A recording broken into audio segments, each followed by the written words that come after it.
EWTN. Vivamos la verdad. Vivamos católicos.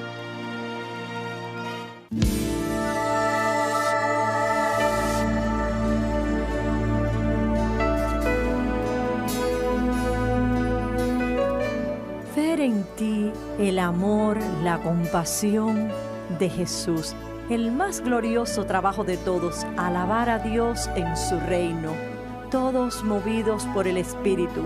Todo el que vive en amor vive en Dios y Dios vive en él.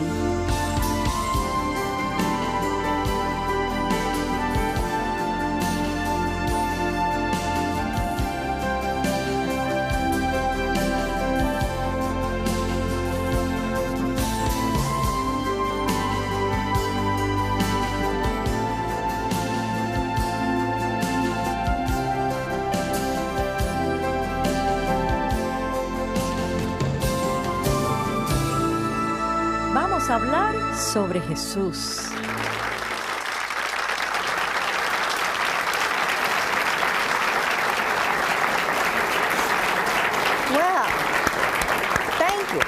Thank you. I have a wonderful... Gracias. Hoy tengo un maravilloso invitado.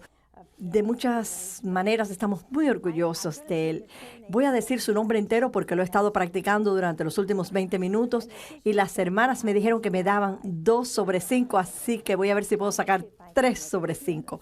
Déjenme presentarles a nuestro querido amigo, el arzobispo Charles Chaput. Así es, madre, lo dijo bien. Thank you so much. Bueno, ya le dije como 10 veces hoy que estamos orgullosas de usted. Esta noche vamos a hablar acerca de la santidad. La santidad de los laicos, porque yo francamente pienso que muchos de ellos no saben que están llamados a la santidad y a una gran santidad y que son capaces de alcanzarla. También, ¿qué efecto piensa usted que deben tener los sacerdotes y los religiosos en los laicos para animarlos a llegar a la cima de la montaña? Y lo más fundamental que debemos recordar acerca de la santidad es que el único que es santo es Dios, y la santidad que cada uno de nosotros pueda tener viene de nuestra relación con Él, la cual comienza a través del bautismo. Así que una vez que somos bautizados, la santidad de Jesús es como si llegara a nuestras venas por el agua del bautismo, y es un gran privilegio el compartir la vida de Dios de esta manera. Yo creo que una de las maravillas de la Iglesia es su riqueza en caminos a la santidad. Yo tengo un camino específico como obispo, usted siendo una religiosa, y todos nosotros como bautizados. Hay una gran dependencia, dependemos mucho unos de otros para que lo mejor de nosotros se manifieste. La santidad de los laicos me exige a mí como obispo, como sacerdote, a ser santo. La santidad de las religiosas y religiosos me exige a ser mejor sacerdote para ejercer mi obispado. Yo creo que si uno vive una vida santa como religioso o clérigo, eso anima a los laicos a la santidad. Así que yo creo que hay una gran interdependencia. ¿Cómo podemos nosotros como sacerdotes y religiosas, cómo podemos llamarlos efectivamente a la santidad? Este año el Santo Padre escribió una carta a la Iglesia diciéndonos que debemos celebrar el 2 de febrero la fiesta de la presentación del Señor como un día de oración por la vida consagrada, recordándonos que debemos rezar por la vida religiosa en la Iglesia. Y en el curso de esa reflexión nos recuerda a los religiosos que los laicos tienen el derecho de esperar que nosotros seamos santos, que ellos tienen una inversión en la forma en que nosotros vivimos nuestras vidas y no debemos ir por allí viviendo independientes del resto de la Iglesia, y que por la naturaleza de la vida religiosa se nos exige mantener una relación con los obispos de la Iglesia, pero también mantener una relación con los laicos. Ellos nos pueden decir cómo ser mejores religiosos. No es algo que nosotros descubrimos por nuestra cuenta en capítulos o en reuniones con religiosos. Los laicos saben qué es lo que quieren de un religioso, ellos saben lo que esperan de nosotros, y debemos tener el corazón y los oídos abiertos para escucharlos y aceptar el reto de la llamada a la santidad que recibimos. ¿Usted piensa que ellos de alguna manera dudan hacer eso hoy en día? Bueno, yo sí creo, y creo que los religiosos dudan de hacerlo también, porque cuando alguna gente critica a los religiosos por la forma en que vivimos, dicen que deberíamos vivir en comunidad o que debemos llevar cierto tipo de vestimenta, y los religiosos responden que eso no les incumbe a estos, porque los religiosos son ellos, pero sí es asunto de los laicos. Ellos tienen un sentido de intuición de que nosotros, como religiosos, debemos ser diferentes, que de alguna manera somos un don de Dios para recordarle su llamado a la santidad. Así que tenemos que ser un signo claro, tenemos que ser distintos, especialmente por nuestra caridad. Tenemos que tener una caridad intensa y la oración, pero también por nuestra forma de vida y por lo que nos ponemos y a dónde vamos y con quién andamos. ¿Y cómo actuamos? Y cómo actuamos, absolutamente. Dice 1000 palabras. Yo creo que nosotros tenemos que animar a los laicos a que nos digan a los religiosos y a los sacerdotes lo que esperan de nosotros. Y nosotros necesitamos darles una respuesta adecuada. De alguna manera tienen que ser aspiraciones realistas, por supuesto, pero yo creo que es un diálogo muy importante. Debería ver las cartas que yo recibo. Seguramente algunas son muy amargas. Yo estoy muy agradecida, estoy agradecida. Usted pronto va a ser arzobispo y esa posición le permite, pues, encontrar fuerzas en un nuevo ambiente. Es más católico, la gente nueva. ¿Cómo piensa usted que eso lo va a afectar en su búsqueda de la santidad? Una de las cosas tristes de dejar Rapid City es que estoy dejando mi familia en la fe allá, donde he sido obispo por 9 años y han sido años maravillosos. La gente ha sido muy buena conmigo. En la homilía que les dirigí durante la misa de la semana pasada, que fue la culminación formal de mi ministerio allí, a pesar de que voy a estar un tiempo más, le dije a la gente que si yo he sido un buen obispo, porque uno nunca está seguro si lo es, que si he sido un buen obispo es por ellos. Ciertamente las gracias de Dios han trabajado a través de mí, a pesar de mis pecados, pero uno es un buen obispo solo porque la gracia de Dios trabaja en las vidas de las personas a las que uno sirve, y allí se encuentran esas dos gracias, y la iglesia es llevada a un tipo de vida espiritual más profunda. Así que cuando llegué a Denver, voy a depender absolutamente del buen ejemplo y la fidelidad y el reto de la gente, de todas las personas.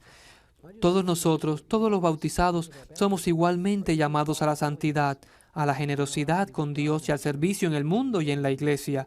Y ciertamente algunos de nosotros que estamos llamados a ser obispos o religiosos tenemos unas responsabilidades especiales dentro de la vida de la iglesia, pero ninguno de nosotros está excluido de la llamada a la santidad que cada uno comparte de igual manera. Yo sé que los laicos están llamados a ayudarnos a los sacerdotes y a las religiosas en nuestra búsqueda de la santidad.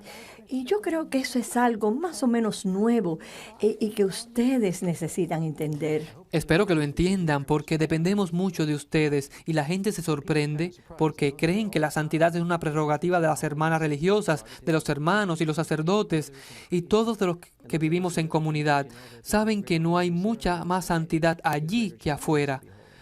Lo que hay es un mayor reto para ser santo y hay mejores oportunidades de ser santo. Y es una gracia especial que nos viene como religiosos.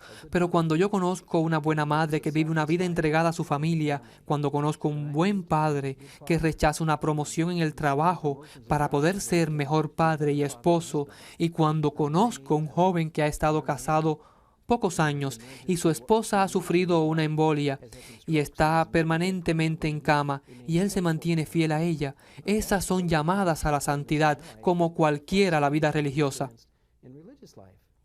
Es un verdadero ejemplo. Es un maravilloso ejemplo. Algo que me avergüenza de vez en cuando es mi falta de correspondencia a la gracia de Dios. ¿Y cuál cree usted que son las señales de... usted sabe, la gente se pregunta, ¿cómo sé que estoy luchando? ¿Cómo sé que me estoy acercando al Señor? ¿Cuáles son las indicaciones en nuestra vida cotidiana que muestran que estamos haciendo progresos? Yo creo que necesitamos esos incentivos, ¿sabe usted? Bueno, uno de mis profesores de teología, cuando estaba en la escuela, nos hizo una homilía que nunca he olvidado, donde dijo que la única señal segura de nuestro crecimiento en santidad es la caridad.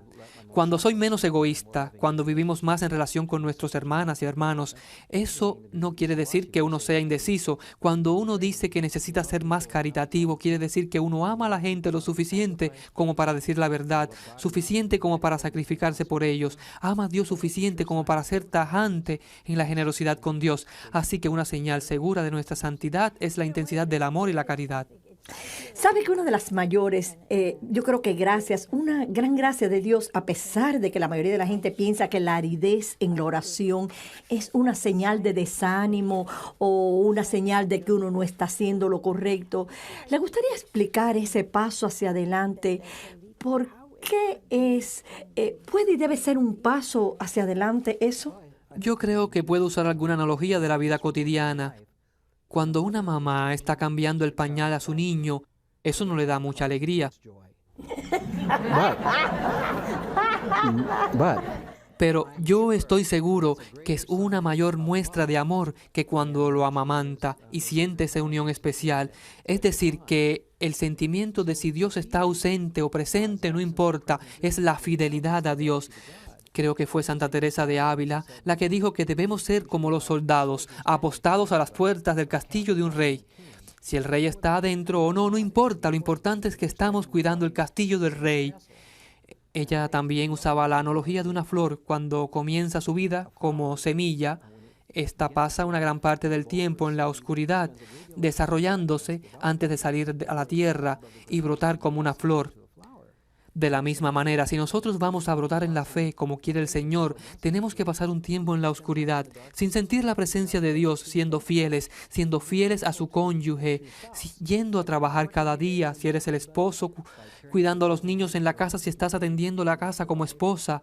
Es en esos actos de fidelidad cotidiana donde se prueba el amor. Así que la fidelidad a Dios, a pesar de que no sintamos especialmente inspirados o entusiasmados, es una señal de gran santidad. Los sentimientos no lo son, la fidelidad es lo que es, y es lo que Santa Teresa, quiero decir, la Madre Teresa nos dice: Dios no quiere que triunfemos siempre, sino que seamos siempre fieles.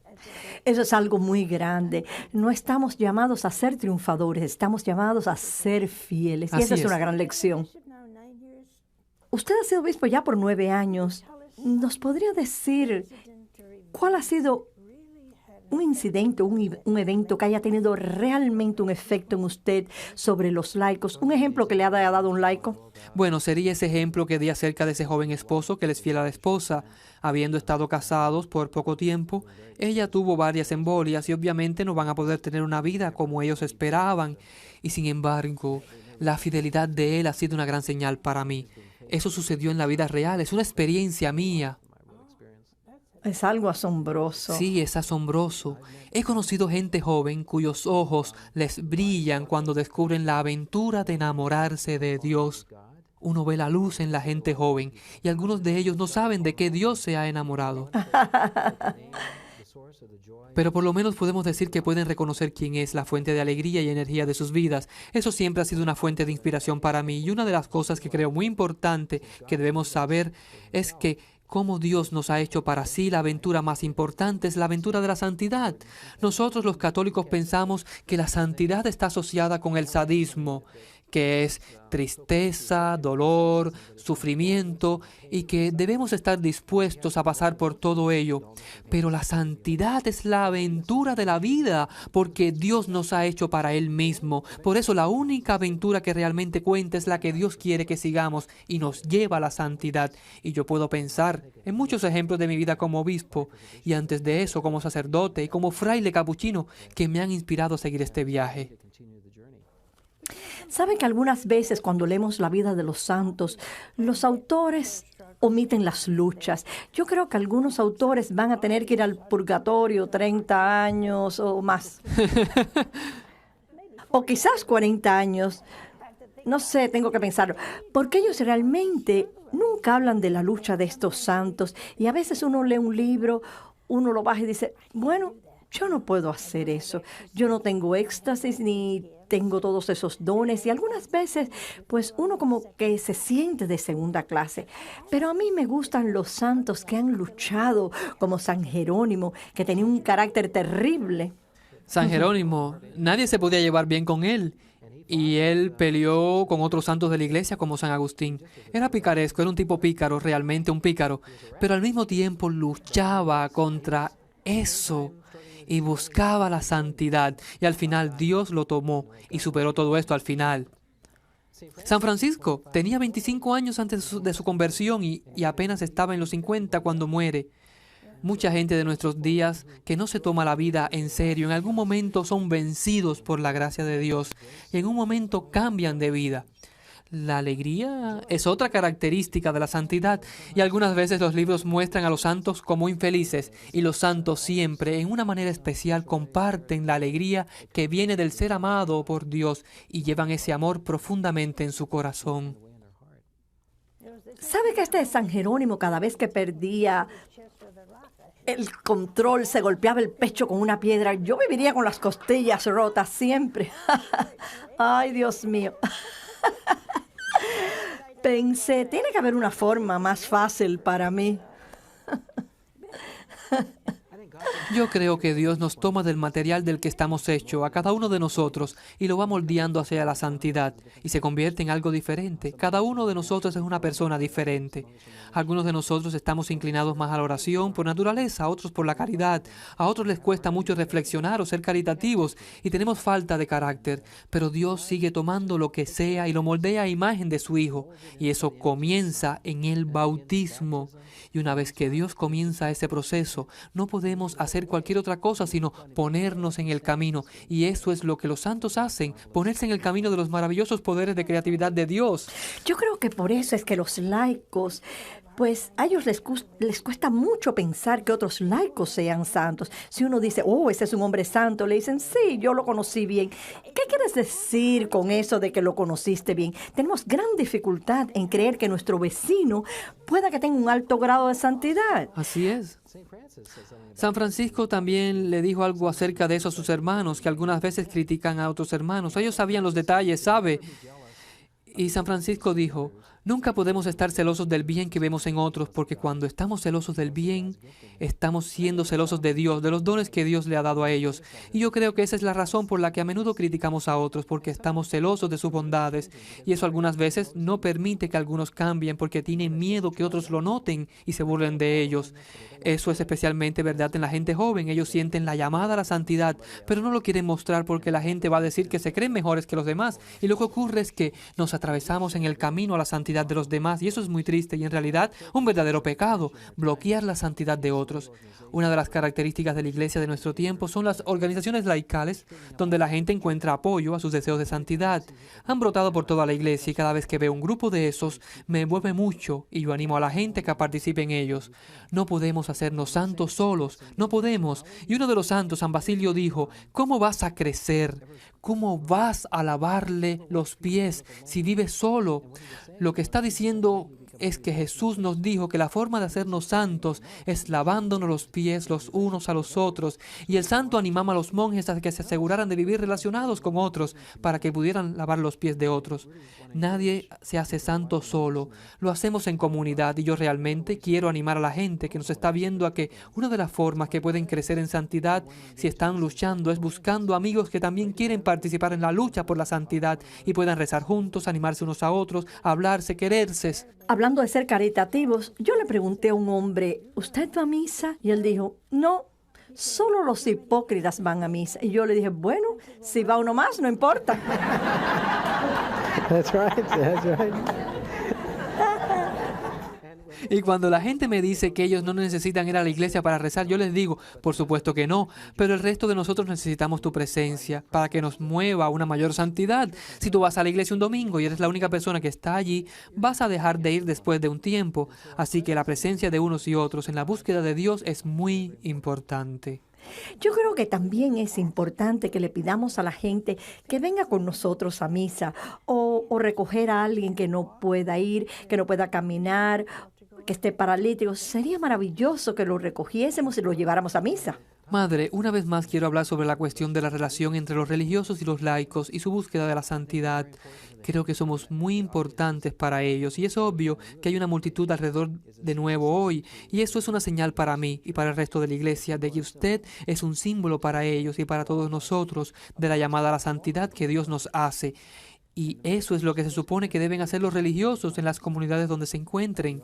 También queremos estar a la disposición de la gente como directores espirituales, que la gente pueda venir con la confianza de que van a ser amados por Dios a través de nosotros, esperando que nosotros amemos a la iglesia y que vamos a enseñar lo que la iglesia enseña y que se puedan alimentar con la vida de la iglesia a través de compartir la vida con nosotros.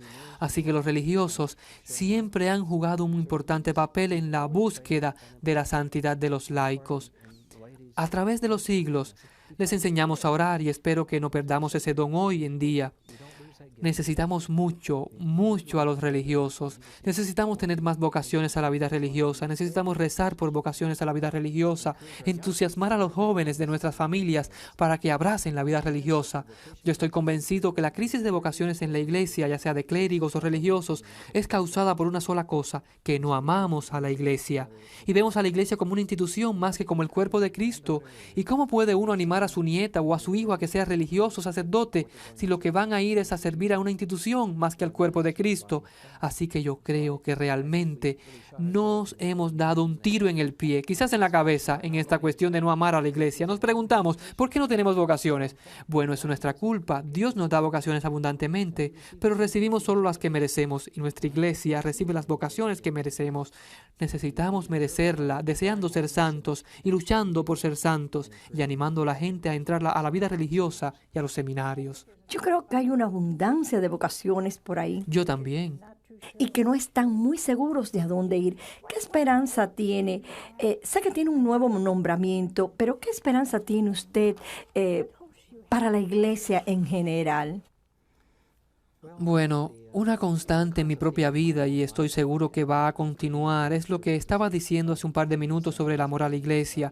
Mi esperanza al ir a Denver es continuar la obra de mi predecesor, el arzobispo Stafford, y llamar a la iglesia a la santidad, pero mayormente imitar como él ama a la iglesia.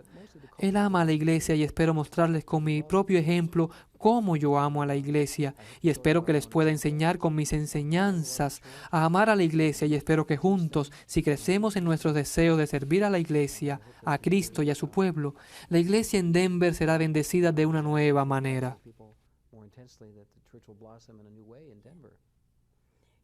¿Sabe? Antes solíamos decir siempre la Santa Madre Iglesia y ahora pues muy rara vez se dice eso. Yo lo trato de decir tantas veces como puedo, pero hemos perdido esa relación como esposa de Cristo.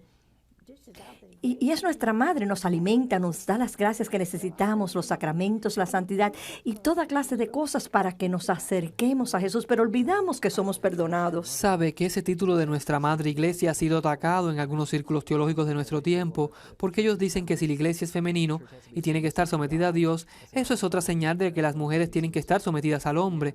Así que toda la cuestión política del lenguaje feminista en teología algunas veces erosiona verdades básicas, como que la iglesia es nuestra madre. Es decir, en la iglesia es donde, a través del bautismo, volvemos a nacer. Somos alimentados en la iglesia a través de la Eucaristía, somos perdonados en la iglesia a través del sacramento de la confesión. Así que yo creo que estoy de acuerdo con usted. Es algo muy desafortunado que perdamos ese título y no vamos a perderlo, vamos a usarlo. Así es. Nos enseña algo. Así uno piensa que es una gran institución y todo eso, y ciertamente tiene sus faltas y sus debilidades, pero ¿quién va en contra de su madre cuando está en problemas? Así es. No lo haríamos, seríamos la persona más cruel del mundo si uno abandonara a su madre porque está enferma o tenga cáncer o lo que sea. Y sin embargo, abandonamos a la iglesia tan fácilmente porque está herida por todas partes. Pero Dios vendrá a sanarla muy pronto. Díganos, ¿cómo se siente? Yo sé que se siente mal, pero ¿cómo se siente al dejar la diócesis donde ha estado 9 años ya y la gente que está cerca de usted? Tiene que ser difícil, ¿no? Es muy difícil, emocionalmente ha sido muy difícil para mí. Me ha conmovido más que nunca antes. Lloré en la misa de clausura y tuve que detener la misa porque desde que sufrí una embolia recientemente he estado lloriqueando todo el tiempo. Creo que llorar es una característica de las personas que han tenido una embolia y yo he estado lloriqueando mucho. Yo creo que la razón de eso, para mí, yo veo la iglesia como mi familia. Es una realidad. Yo realmente hago cosas y ellos se han convertido en mi familia y en cierta forma yo soy su padre. A pesar de que soy un padre joven, he sido el padre de la gente de mi diócesis, los sacerdotes, los diáconos, los religiosos y los laicos, y va a ser realmente difícil cuando vaya a Denver el 7 de abril y sea leída la carta del Santo Padre donde me separa de mis obligaciones de la diócesis de Rapid City y establece una nueva obligación con la arquidiócesis de Denver. Ese va a ser un momento muy triste. Es como dejar una familia para unirse a otra. Pero estoy seguro que después de eso me voy a alegrar de esta nueva aventura que Dios me ha encomendado. Pero yo creo que todos debemos ver a la iglesia de esta manera. Sería algo maravilloso si podemos interesarnos tanto por los miembros de nuestra iglesia que son nuestra familia. El celibato, la única razón del celibato en el rito romano de nuestra iglesia es que establece que el grupo principal al que le ha dado su afecto es a la iglesia. Y la iglesia se convierte en su familia. Uno no puede tener dos familias. Y esto es tan sabio que aquellos que quieren ser sacerdotes tienen que estar dispuestos a hacer de la familia de Cristo su familia y amarlos como un padre ama a sus hijos, como Cristo ama a su esposa, la iglesia. Yo creo que a pesar de mis pecados y muchos errores y fallos, yo trato de vivir eso. Y es difícil partir. De verdad que esto es muy difícil. ¿Y dónde busca usted esa fuerza? Bueno, el primer sitio a donde voy a buscar fuerzas en Denver es en mi propia comunidad religiosa. Hay un grupo grande de capuchinos y franciscanos. Yo no sé si ustedes saben que el padre, el obispo, es un capuchino, por lo que nos sentimos tan cerca de él. Así es, y hay un grupo de hermanas clarisas que yo ayudé a traer desde México Maravilloso. cuando era el provincial de mi orden, y ellas son mi familia de una manera muy especial. Ellas me llaman el Padre. Ah, eso es maravilloso. Así que eso es una pequeña alegría dentro de mi propia diócesis, de los sacerdotes con mis primeros colaboradores, mis colaboradores primarios. Pero yo intento tan pronto pueda visitar la mayor cantidad de parroquias y mostrarles mi cara y darles la mano y mostrar la vida de la gente y predicar y rápidamente permitirles que me abracen como su obispo. Yo los quiero abrazar porque uno no abraza a la gente que sirve a menos que los ame como a los demás y espero que ellos me quieran a mí. Ah, sí, lo van a hacer. Espero que sí. Lo van a hacer. Bueno, ya vamos a regresar con sus llamadas y le pueden preguntar al obispo cualquier cosa que deseen. Regresamos en un momento.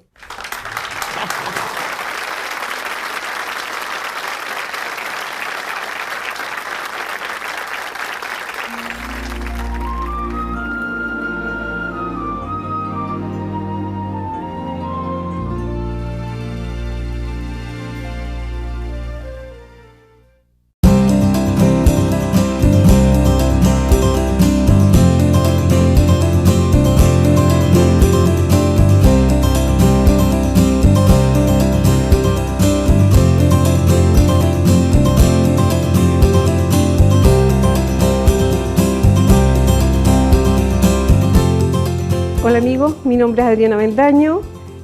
Un saludo grande a todos los amigos misioneros de WTN. Especialmente también quiero enviar un saludo al padre Víctor Salomón, de quien he aprendido muchísimo de sus programas y muchos mensajes a través, especialmente de la defensa de la vida y de la familia. Me gusta ver los programas de Madre Angélica y El Regreso a Casa. Un gran abrazo del Proyecto Esperanza Chile.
we're back. Bueno, ya estamos de regreso con el arzobispo designado de Denver, Charles Chaput, que está aquí y tenemos una llamada. Hola, Hola, ¿de dónde eres? soy de Virginia. ¿Y cuál es su pregunta?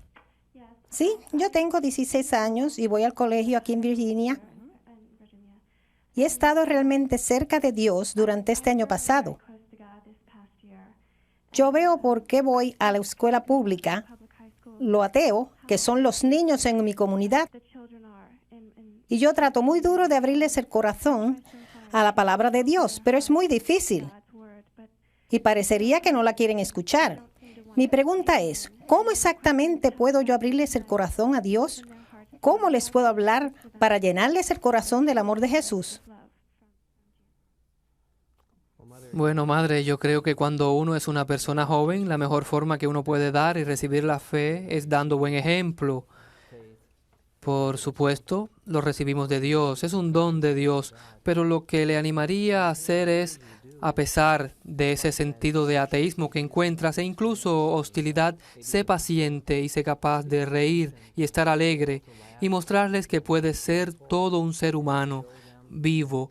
Puedes llevar una bella vida de mujer joven y estar enamorada de Dios con todo tu corazón. Además, yo creo que tienes que agradecer por el deseo que tienes de ser santa, porque eso es algo por lo que debemos estar agradecidos, porque el saberse amado por Dios es algo maravilloso. Así que dale gracias a Dios y trata de estar alegre y busca algunos amigos. Tan solo el otro día estaba visitando nuestra escuela católica en Rapid City, en Dakota del Sur, y caminando por la capilla vi a 3 jóvenes de bachillerato rezando de rodillas durante la hora del almuerzo. Ver a uno sería impresionante, pero ver 3 bachilleres rezando juntos durante su hora de almuerzo es algo maravilloso. Y me quedé allí por un rato y recé por ellos. Es fácil amarlos por el buen ejemplo que se dan los unos a los otros. Así que busca 1 o 2 amigas y vas a encontrarlas. Pídele a Dios que te dé el don de una amiga. Gracias. Tenemos otra llamada. Hola, Hola, reverenda madre. ¿cómo está? Muy bien. Alabado sea Jesucristo, reverenda madre y el arzobispo. ¿Y cuál es su pregunta? Mi pregunta, reverenda madre y arzobispo, es cuando yo le hablo a las personas, ellas sienten algo como que yo estoy lleno de sabiduría y que quieren estar más cerca de nuestro Señor y de nuestra Santísima Madre, a la que amo tanto.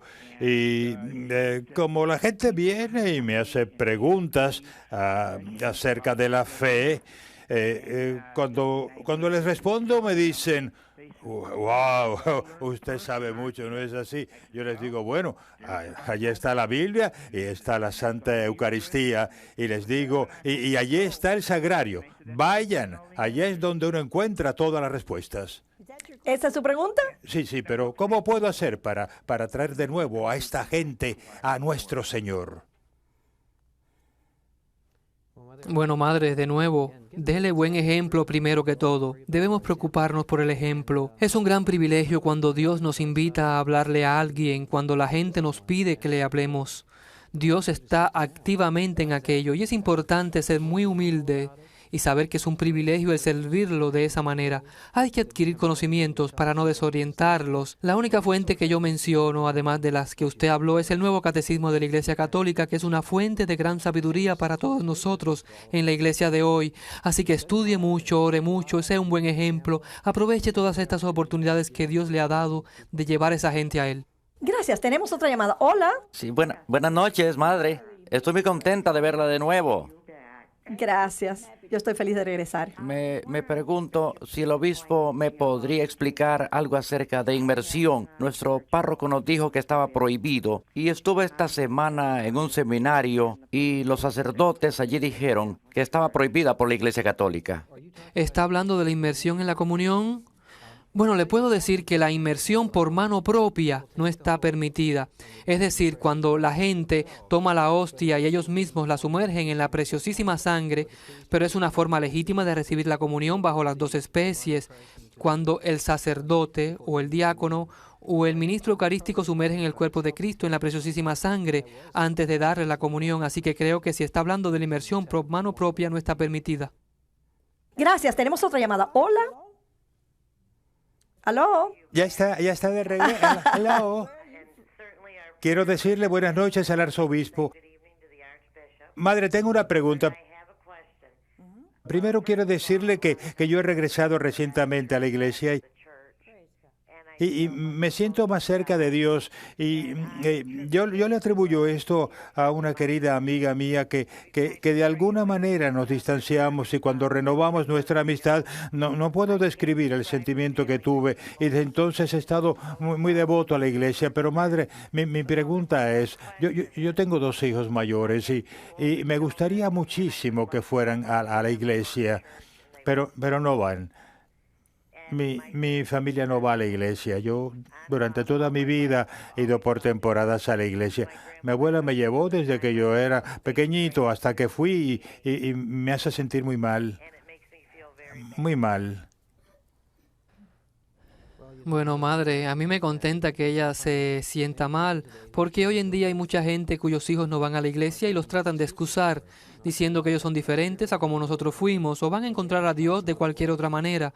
Y uno siempre puede tener confianza del amor de Dios en la vida de tus hijos. Creo que es importante tener la confianza de que Dios los cuida, incluso más que tú, pero no darles excusas por su falta de respuesta a Dios, porque eso no los va a animar. Yo creo que Santa Mónica es ejemplo, es siempre modelo de cómo las madres y los padres de niños que no practican deben relacionarse con sus hijos. Ella lo fastidió hasta que San Agustín regresó a Cristo. Ahora hay una manera buena de fastidiar y una manera de fastidiar. La mala es el hacérsete tan insoportable que espantes a tus hijos. Ahora el recordarles lo importante que Dios es para ti y darles buen ejemplo, voy a regresar a eso, muy a menudo, casi siempre. La razón por la que los hijos no van a misa es porque uno de los padres no lo considera importante, especialmente los padres. Muchos padres mandan a la esposa y a los hijos y no van ellos, y esa es una de las razones de por qué los jóvenes no practican. Así que la animaría a rezar por ellos, a rezar por sus hijos, a darles buen ejemplo como lo está haciendo, pero fastidiarlos de vez en cuando. Díganle que Dios nos ama mucho y por esa razón es que usted los ama y porque los quiere, por eso quiere que regresen a la iglesia y se van a sorprender. Dios se ocupará de ellos. Gracias. Tenemos otra llamada. Hola. Madre Angélica. Sí, ¿de dónde llama? Soy de White Plain. Maravilloso. ¿Y cuál es su pregunta? La queremos y al fin la tenemos. Tengo una pregunta para el arzobispo Chaput. No he podido conseguir una respuesta de mi sacerdote. ¿Por qué se ha eliminado el color rosa durante el domingo de Cuaresma y el domingo de Adviento, madre? Quisiera saber eso, por favor. Yo no sabía que lo habían eliminado. En realidad, creo que este último domingo yo me puse vestiduras rosadas en mi catedral porque estábamos celebrando esa pausa pascual que ha sido una gran tradición de la iglesia por muchos años. Y hasta donde sé no ha sido eliminado. De hecho, no ha sido eliminado. Quizás no tenían vestimentas rosadas, pero es una práctica común de la iglesia. Ya no es muy celebrado, ya no lo llamamos el quinto domingo de Cuaresma, ahora le llamamos el cuarto domingo de Cuaresma. La antífona de entrada es la misma que se usa en la celebración en latín, así que es un tiempo para alegrarse de la presencia en medio de la Cuaresma, de la presencia de Dios, y en el Adviento, en medio del Adviento. Tal vez al sacerdote no le gustaba ese color. Bueno, es rosado, lo llamamos color rosa, no es muy masculino.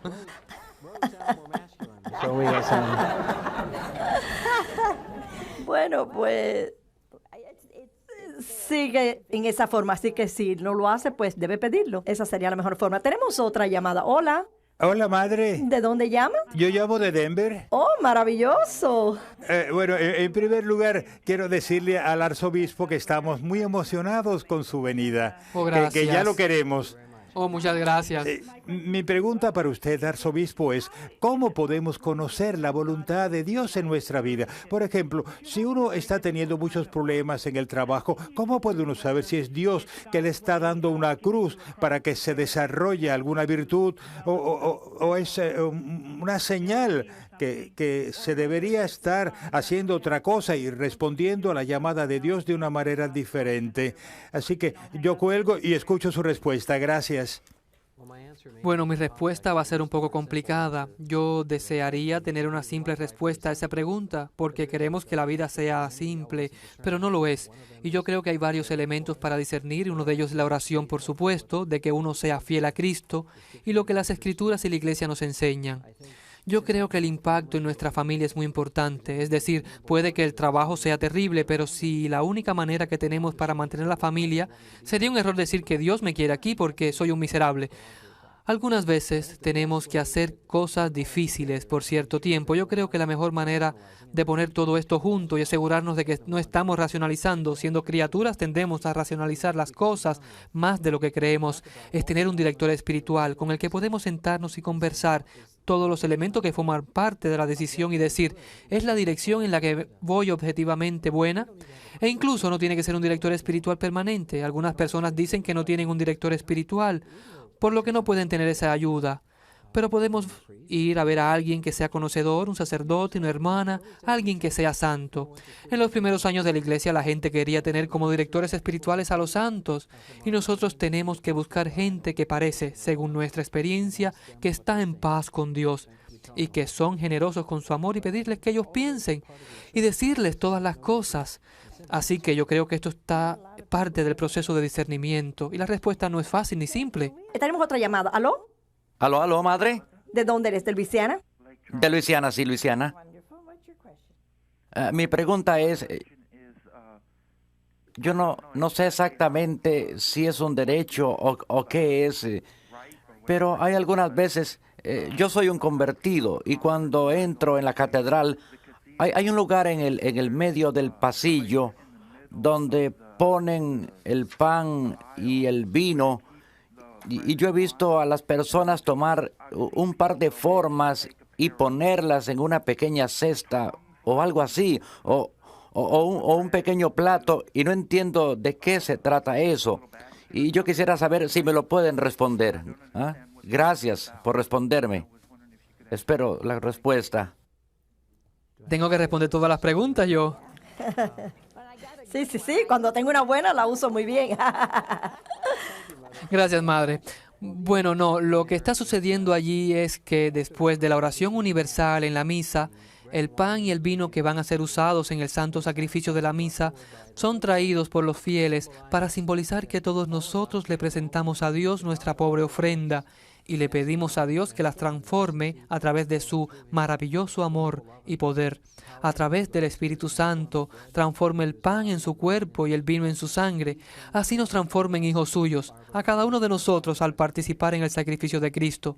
Y nos unimos en oración para unirnos a Jesús en su ofrecimiento al Padre durante la misa. Así que lo que hacemos es que, para no consagrar hostias en exceso, en muchas parroquias existe la costumbre de que cuando la gente va llegando, va colocando las formas en una cesta o en un vaso sagrado para ser llevado luego a la Eucaristía. Algunas parroquias no lo hacen, no preparan esta procesión, pero es parte de cuando uno toma la forma y la pone en la cesta o en la bandeja de plata para ser llevada al altar, uno debe pensar que se está poniendo uno mismo allí.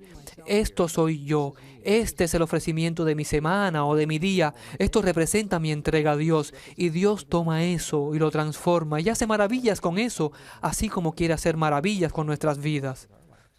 Gracias. Tenemos otra llamada. ¿Hola? Buenas noches, madre, y el arzobispo. ¿De dónde llama? Llamo de Kansas, madre. Maravilloso. ¿Y cuál es su pregunta? Mi pregunta es acerca de la adoración perpetua, madre. Yo soy una coordinadora en nuestra parroquia y hemos tenido adoración perpetua por 11 años. Hace 2 noches nuestro párroco me llamó y me dijo que había recibido una carta del comité litúrgico del obispo y que ellos estaban pidiendo que todas las capillas de adoración fueran cerradas desde el Jueves Santo en la noche hasta la noche del Domingo de Pascua.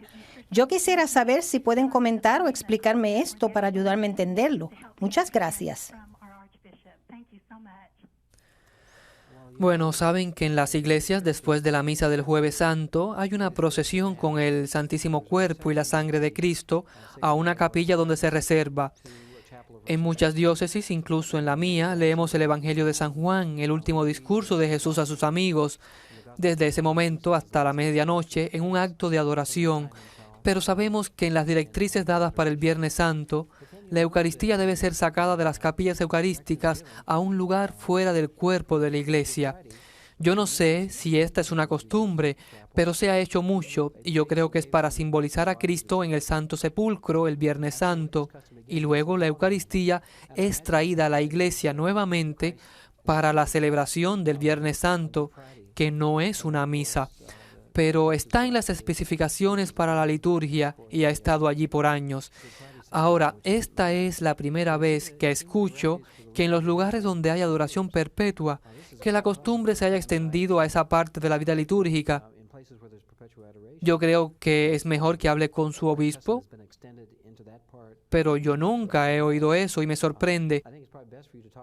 Pero solo les quiero hacer esta conexión. Esto no es parte de la tradición de hace mucho tiempo. No es algo nuevo, por lo menos el quitar la Eucaristía de la capilla de adoración hasta el Sábado Santo.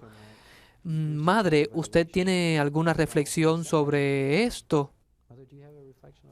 Pues sí, nosotros tenemos nuestro responsorial el jueves en la noche y luego a las 9 de la noche quitamos las velas y luego comenzamos a meditar sobre la pasión, pero la Eucaristía está en el sagrario siempre. Luego, pues, tenemos nuestra Eucaristía y las hermanas van y hacen una visita al Santísimo Sacramento el viernes, después de la celebración eucarística. Pero no hay misa el viernes, pues conmemoramos la muerte del Señor.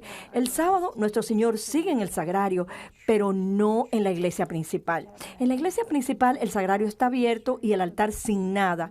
Y nos lamentamos con Nuestra Señora y con los apóstoles en el sepulcro. Pero seguimos teniendo a nuestro amado Señor en el sagrario. Eso no lo entiendo, pero es parte de la iglesia.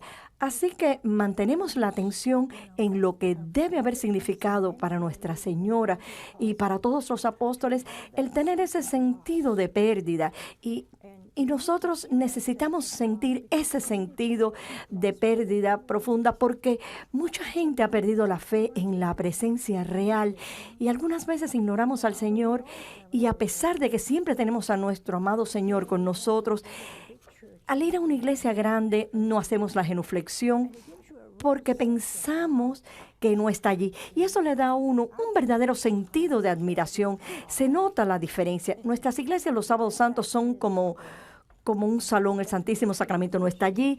Allí es cuando limpiamos la custodia, ¿sabe? Limpiamos la casa de Dios. Así que esto no es nada nuevo en realidad. No. Es una continuación y yo estoy seguro que usted lo tomó así porque usted ha estado haciendo adoración perpetua. Es un instrumento bastante eficaz, como dijo la hermana, para recordarnos el gran don de la Eucaristía. No es una falta de respeto, sino una larga costumbre de la Iglesia. Son los 2 únicos días del año que no tenemos misa, el Viernes Santo y el Sábado Santo, hasta la misma vigilia. Yo iría, si yo fuera usted, yo iría a esa iglesia vacía y vería lo terrible que sería si nuestro Señor no nos hubiera dado su presencia. No hay nada como ese sagrario con las puertas abiertas y el altar sin nada. Allí es cuando uno se da cuenta de la diferencia entre ese momento y cuando Él está de regreso. Yo creo que es una magnífica experiencia para todos nosotros el decir, Señor, qué agradecido estoy de que estés con nosotros.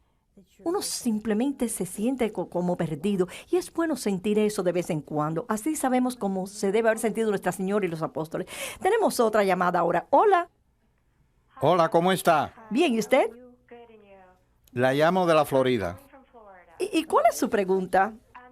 Madre, yo estoy muy involucrado en mi parroquia y estoy discerniendo si seguir una vida religiosa. Y usted habló acerca de la santidad de los laicos y cómo asiste a la santidad de los religiosos y viceversa. Si estoy pensando hacerme religioso, ¿cuál sería la diferencia? Me imagino que en la santidad entre los laicos y los religiosos no sería necesariamente la misma. ¿Comprende, madre? Y quizás más. Yo no creo que todas nosotros... Bueno, responda usted. Bueno, yo trato, hermana. Bueno, si hay una llamada al mundo a ser santos, ¿por qué algunos de nosotros entramos a los monasterios, en las órdenes religiosas? ¿Por qué simplemente lo hacemos desde la casa como solteros o como casados? Yo creo que hay un cierto sentido entre aquellos llamados a la vida religiosa que quieren enviar el mensaje público y a la iglesia de que Dios es tan real para mí que estoy renunciando a mi propia voluntad, al don del matrimonio, a todas las posesiones, para radicalmente mostrarle a Dios y a ustedes que lo amo y que Dios es verdadero, es real. Así que la vida religiosa tiene una naturaleza pública de la que queremos ser testigos los que entramos en las comunidades religiosas, pero también hay una segunda cualidad de los que quieren lograrlo junto a otros que comparten la misma visión, y en ese sentido de pertenecer a una comunidad que me respalda en mi fidelidad a Cristo. Así que la naturaleza pública de la vocación y el apoyo mutuo de las comunidades religiosas son las razones. Pero tienes que saber que muchos laicos, el grado de santidad depende de tu don de dar y tu deseo de ser santo, de ser como Jesús, sin excluir pues las faltas y las debilidades. Si leen los Hechos de los Apóstoles, verán que los apóstoles seguían teniendo sus mismos problemas. De hecho, el pobre Pablo era orgulloso cuando discutía con Pedro. Yo nunca entendí muy bien eso, pero lo hacía, dijo allí. Se lo dije en su cara. Ellos tenían sus problemas. Y no fue que de repente el Espíritu Santo vino y los hizo santos y sin manchas. No. En realidad Pedro dudó, iba a dejar Roma y todo el mundo le aconsejó que se fuera. Vete, te van a matar. Así que iba caminando y de repente ve al Señor caminando hacia Roma y le dice, ¿a dónde vas? Quo vadis. Y él le respondió, voy a Roma para ser crucificado. Y entonces le dijo, oh Señor, dio la vuelta y regresó. Vamos a tener aquellos que San Francisco de Sales dijo, tus defectos mueren 15 minutos después que tú. Usted mencionó lo de Quo Vadis y sabe que las órdenes religiosas, tal como las conocemos, comenzaron en la iglesia después del tiempo de las primeras persecuciones, y aquellos que querían ser seriamente cristianos ya no tenían la oportunidad de ser mártires, así que vieron en la vida religiosa una nueva clase de martirio. El retirarse al desierto, renunciar a todo, para mostrarle a Cristo que a ellos les importaban sus palabras.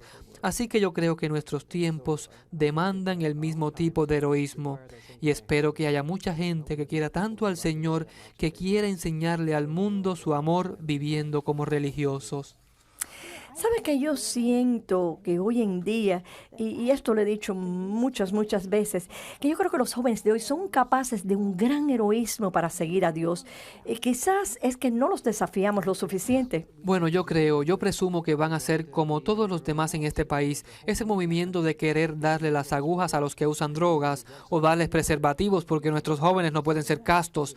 Eso no es verdad, ellos pueden ser tan santos como el mejor, y yo creo que si no esperamos eso de ellos, no van a llegar hasta donde nosotros fijemos metas. Si las metas son bajas, nunca van a alcanzar el cielo. Así que tenemos que esperar que nuestra joven sea absolutamente radical en su generosidad, y lo van a hacer, realmente lo serán.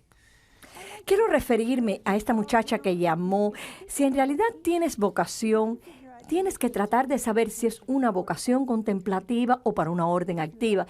Es decir, si te gustan los niños, si te gusta cuidarlos, quizás necesitas buscar una orden pues que cuide niños, una orden que haga trabajos sociales. O si quieres ser contemplativa, si quieres rezar y llegar a un alto grado de contemplación, entonces tienes muchas clases de órdenes que puedes escoger. Lo que quiero decir es que la iglesia está llena de posibilidades y llena de caminos para entregarte a Dios. Y si quieres ser contemplativa, bueno, están las carmelitas, las redencionistas, las franciscanas, las clarisas. La iglesia está llena de gente que quiere alcanzar la santidad de muchas formas diferentes. Por eso es tan maravilloso. Nosotras somos franciscanas y el arzobispo también, lo que me hace sentir muy bien porque tenemos uno de los nuestros allá arriba. nos daría su bendición, Padre. Me encantaría, Madre, y de nuevo ha sido un gran honor el estar con usted y quiero que sepa que voy a mantener a sus hermanas y a todos ustedes que quieren tanto a la Madre en mis oraciones. Gracias. Les voy a dar la bendición de San Francisco. Que el Señor los bendiga y les guarde, les muestre su rostro y tenga misericordia de ustedes, que les mire benignamente y les conceda su paz. Que Dios Todopoderoso los bendiga en el nombre del Padre, del Hijo y del Espíritu Santo. Amén. Tiene un minuto o 2 minutos. Le doy medio minuto. Oh, muchas gracias, Madre. Una de las cosas que estaba pensando cuando usted hablaba hace unos minutos es que todas las órdenes religiosas de las que usted estaba hablando, por lo menos la mayoría de ellas, el 95% de ellas, fueron iniciadas por laicos que sintieron que la llamada a la santidad y luego esa llamada formó grupos que fueron llamados por la Iglesia órdenes religiosas. Así que la santidad tiene su origen en el bautismo de los laicos. Y yo creo que un punto importante en lo que dijimos al principio del programa es que todos nosotros estamos igualmente llamados a la santidad. Ninguno tiene una excusa para no aceptar la invitación de Cristo. Si son esposos, están llamados a ser esposos santos. Si son padres, están llamados a ser padres santos. Si son madres, están llamadas a ser madres santas. Si son esposas, están llamadas a ser esposas santas. Si son maestros, están llamados a ser maestros santos. Si son políticos, están llamados a ser santos. Y es compatible. Eso es compatible. Lo importante es que todos, bajo cualquier vocación, tenemos una vocación a la santidad y es un reto para nosotros el mostrar esa llamada. Y yo tengo otra llamada, además de la religiosa, es mantener este canal andando. Pensaba que no lo iba a decir. Pero incluso con un obispo a mi lado, la vida es la vida.